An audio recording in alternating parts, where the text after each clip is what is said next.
I'm Mark Halperin. Welcome to Wide World of News. We're talking today about small businesses in America. Every small business has a great story and has a miracle they perform every day as they get opened for business and do their business. And small business, of course, huge part of America. I've been chronicling lots of small business owners across the country. How are they dealing with the pandemic? Everybody, again, each in their own way. Today, we're joined by two very successful business owners running a small business which has grown into a somewhat big business, and it's steeped in history and lore. They were a fascinating case study in success before the pandemic, and today we're going to talk to them about how they are succeeding and planning for the future in these unusual circumstances that everyone in the country is dealing with. In California, joining us now, Kent Fortner and Ryan Gibbons. They are the founders, owners, and operators of Mare Island Brewing Company, a very successful enterprise of multiple revenue streams out in Vallejo, California, on the historic Mare Island, about 20 miles north of San Francisco. Gentlemen, welcome. Thanks for having us. Thank you, Mark.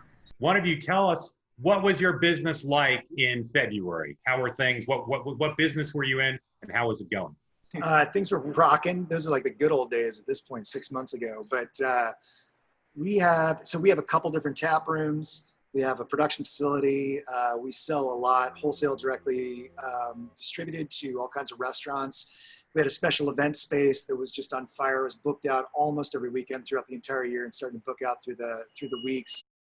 Everything was really firing on all cylinders, and I don't think it's over disclosing. I think we were up like 35% from prior year or something like that when February hit. So we had hiring in the plans.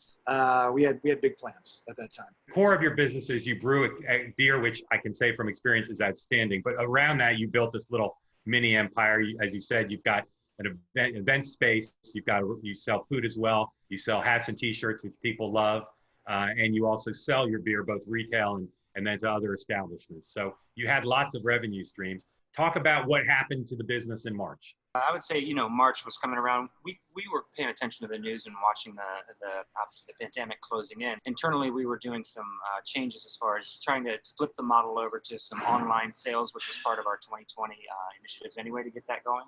So as March was moving day by day, we had a full plan if and when we would be shut down, and then instantly on that Sunday, with the governor's orders, we were shut down, and so we flipped completely over to the online model, and we're able to have to-go orders. But it basically just cut revenues down 85% out of in a flip of a switch. We were at like 10 or 15% of our previous revenues. I will say, I think one of the things that we did well was that, not that we had some crystal ball, but we both were kind of freaking out about it coming our direction. We had a meeting with staff. We said, look, if this thing hits, it could be really, really ugly. I mean, I don't know. My wife was like, oh, you're being an alarmist and everything else. And we sit on some various boards. We were trying to advise them. A lot of people are like, it's no big deal. And I don't want to sound like we have some crystal ball or we're clairvoyant, but we had at least been doing the thinking around it. So when it actually hit, we were only stunned for a brief period of time before we're like, all right, we got to start executing and fleshing out this plan that we just kind of talked about over beers in late February when we said, what if? When you say you're selling online, what are you selling? You're selling beer to people directly? So before the pandemic, it was not able to happen with the California ABC laws, but they actually changed those laws to help businesses like ourselves to do this. And then also our online food to go. Of course, we were already doing merchandise online, but it just basically took the model from a sit down, come enjoy our tap rooms to, please come pick up and support the local brewery. And speaking of that, but we had talked about the initiative this year was to get it so that when people step off the ferry, which is right next to our tap room, they can order up and come over and pick up the food. And we've been so busy with growth, we hadn't had a chance to open up that business model. So we instantly said, all right, that's the business model we're going for. And I can say to this day, it's now like a third of our sales moving forward, and hopefully is a permanent part of our revenue stream moving forward. So it was nice to just accelerate that business initiative. You, like a lot of conscientious owners, you helped your employees, some of whom you had to at least temporarily lay off when this started, and you helped them with unemployment benefits. You applied for and got the government, the PPP loan to allow you to keep some staff on.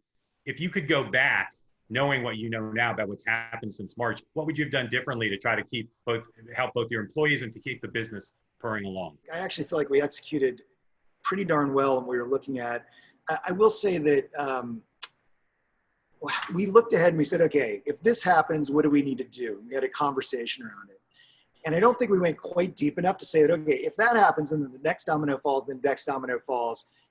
what's the absolute just Armageddon scenario here and how do we get through it? And so we had to pause each time and be like, there's no way that's going to happen next. And sure enough, here it comes and we're closed down entirely, what have you. So we did a lot of emergency planning for the year. That was one of our initiatives for the year anyway. So we were using this as a way to do it. I wish we had gone actually deeper on that. Probably would have also allowed us and me to portray a little bit more confidence to the staff when it all was happening, and to portray a little bit more confidence to, because it was really hard. Like, it took us a couple days to get out there and get in front of the news sometimes and say, hey, we're fine, come on down, we're still open. We could have actually acted even faster, even though I think we were fast amongst our peers. One of the things I think that helped that too was the wildfires last year, the PSPS shutdowns of the PG&E shutting down the power. That kind of caught us off guard, and that was where we really just realized we needed to have better emergency planning. So I guess a little bit of it is have a more clear crystal ball. You guys are extraordinarily good business people, and you've had success. Have you gotten advice from the government, from colleagues in business? Where have you turned for information? Have you figured it all out yourself? Not the government. Yeah, and not sleep. That's definitely not the way we've been doing it. I think it's just been trying to filter all the information that's out there, join any other Zoom meeting we can with congressmen, the different SBA programs, and just trying to really figure out what is the stream, but not always just taking no as an answer, just always looking at what else is out there and kind of keep moving forward. And I might add that we spend a lot of time, maybe informally, talking amongst our peers, be it restaurants, be it brewers, be it other people that are on this island that we're on, be it other people in Vallejo with us. And having that network where you can find out, okay, this is the latest thing that came down from the government. How are you handling it? How are you handling it? And quickly gathering the best practices. I mean, just when we had to build an outdoor fence for our tap room, and just instantly calling a bunch of people saying, send us a picture of what you did, got us to something where we could execute super fast on it at a very low dollar amount, versus like scratching our heads and coming up with something that costs 10 times as much. So I think that peer network was a huge thing for us. Did you tap into that through an organization, or is that just all ad hoc? I said ad hoc. I mean, again, talking back to, we sit on different boards. Kent's on the Chamber of Commerce. I'm on Visit Vallejo. He's on the museum board. So really just kind of collectively looking out at our peers. It would be handy actually to form more of a collective guild of some sort, but it hasn't necessarily been in the cards so far. I will say, like, the Restaurant Association, the Brewers Association, they're very good, but on a little bit like longer term scale, and on a more, they get the attorneys involved and come up with a plan of action and go lobby the government. This is more like, hey, governor just said we can't do indoor seating. Are you shutting down right now, tonight, or tomorrow? And how are you getting the message out? And how are you telling people? It was more of like, we turn to our peers for the next 24 hours. What do you recommend? So you've already been through the locust and the hail of March, April, May, June, July. Talk to me about the other things you're going to face in the fall and why those concern you. Fires again. I mean, we're in California here, so the pandemic is not going to stop any fires that happen out here. So kind of continuing on our emergency planning of last year, looking into generators, making sure that we're keeping everything cold, the beer, the food, looking at different aspects to be able to use our outdoor seating during the colder months. We're looking into rental companies that have a lot of tents that are sitting on their shelves right now from events. So really just kind of in the next greatest pivot from that standpoint. Yeah, I mean, just as a case study, there was a business that does special events. They Miranda Lampert's dressing room at all of her concerts and all this different stuff. They would outfit all these things. We ran into this woman. She's like, I've got 18 picnic tables that I don't even have any room to store them. We're like, well, you can store them right outside on our patio. And we got an extension to it. So we've managed to scramble on a lot of stuff that we didn't have to buy those tables. We've been able to use them for the time being. And it's a win-win for her. And like Brian said, we're looking for bigger tents. We're looking for generators. We're looking at solar. We're looking at all these different things to try to prepare for that. Our biggest scare is when it comes to the fall is if they still have indoor seating shut down and we can't seat up people outdoors due to either inclement weather or cold, even under a tent, we're going to be in a world of hurt from a food and beverage perspective.